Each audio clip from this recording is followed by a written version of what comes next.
اندھیرا تھا، صرف اندھیرا، نہ آسمان نہ زمین، نہ زندگی نہ روشنی، تھی تو بس خاموشی۔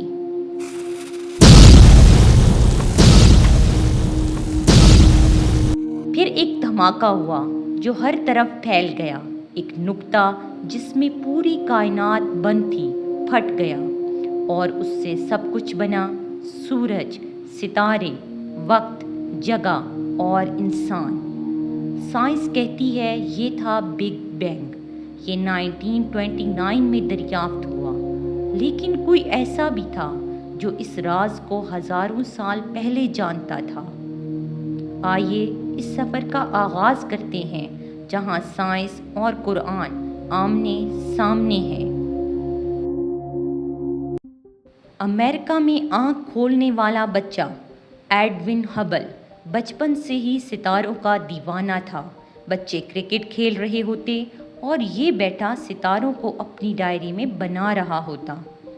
1929 جب دنیا میں لوگ یہ سوچ بھی نہیں سکتے تھے کہ آسمان اور زمین کبھی آپس میں جڑے ہوئے ہوں گے اور یہ پھیل رہے ہیں، تب ایڈون ہبل ماؤنٹ ویلسن آبزرویٹری میں ماہر فلکیات کام کر رہا تھا۔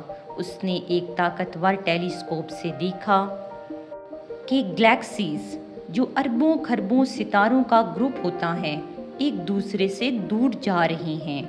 یہ اس بات کا ثبوت تھا کہ یونیورس پھیل رہی ہے۔ ایڈون ہبل نے سوچا کہ اگر یونیورس پھیل رہی ہے تو یہ اس بات کا ثبوت ہے کہ کبھی یہ بالکل جڑی ہوئی ایک پوائنٹ کی طرح ہوگی، مطلب یہ ایک پوائنٹ سے نکلی ہے اور پھیلتی جا رہی ہے۔ یہی نظریہ تھا بگ بینگ کی بنیاد۔ اسی دوران یورپ میں ایک اور سائنسدان جارج لی میتر، جو ایک پادری بھی تھا، اس نے تصور دیا کائنات کی ابتدا ایک پریمل ایٹم سے ہوئی ہے۔ پریمل ایٹم مطلب پہلا اور بنیادی ذرہ، جسے اس نے کاسمک ایگ کہا۔ اس کا کہنا تھا کہ یہی انڈا پھٹا اور اس دھماکے سے پوری کائنات وجود میں آئی۔ اس وقت سب نے اس کا مذاق اڑایا، لیکن وقت نے ثابت کیا وہ درست تھا۔ 1964 آرنو پنزیاس اور رابرٹ ویلسن نے ایک ریڈیو سگنل پکڑا جو اسپیس سے آ رہا تھا۔ وہ ایک عجیب سی ہس ہس کی آواز تھی۔ شروع میں انہوں نے سمجھا کہ ان کے آلے خراب ہیں، لیکن وہ جلد ہی یہ بات سمجھ گئے، یہ بگ بینگ کی کچھ آوازیں رہ گئی ہیں۔ وہ جو دھماکہ تھا اس کی کچھ بچ جانے والی cosmic microwave background radiations. اس طرح بگ بینگ کا فزیکل ثبوت ملا۔ اس پر انہیں نوبل پرائز دیا گیا۔ اب آئیے اس کتاب کی طرف جو 7ویں صدی میں نازل ہوئی، اس تصدیق سے ہزاروں سال پہلے، قرآن مجید۔ اس میں پہلے سے ہی موجود تھا۔ سورۃ الانبیاء آیت 30، اللہ تعالیٰ فرماتے ہیں، کیا کافر نہیں دیکھتے کہ آسمان اور زمین باہم ملے ہوئے تھے، پھر ہم نے ان کو جدا کر دیا۔ قرآن کہہ رہا ہے آسمان اور زمین ایک ہی اکائی تھے، پھر اللہ نے انہیں الگ کر دیا۔ کیا یہ بگ بینگ کا ہی ذکر نہیں؟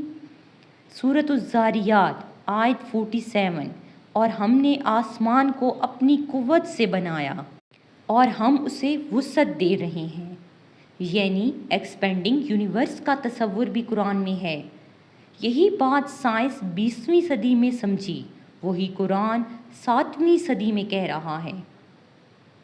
اب قرآن اور سائنس آمنے سامنے ہیں۔ فرق دیکھیے، سائنس کہتی ہے کائنات ایک نقطے سے شروع ہوئی، قرآن کہتا ہے آسمان اور زمین پہلے جڑے ہوئے تھے۔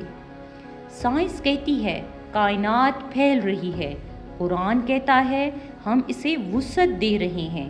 وسعت مطلب پھیلا رہے ہیں۔ سائنس کہتی ہے بگ بینگ سے وقت اور مادہ مطلب میٹر شروع ہوا۔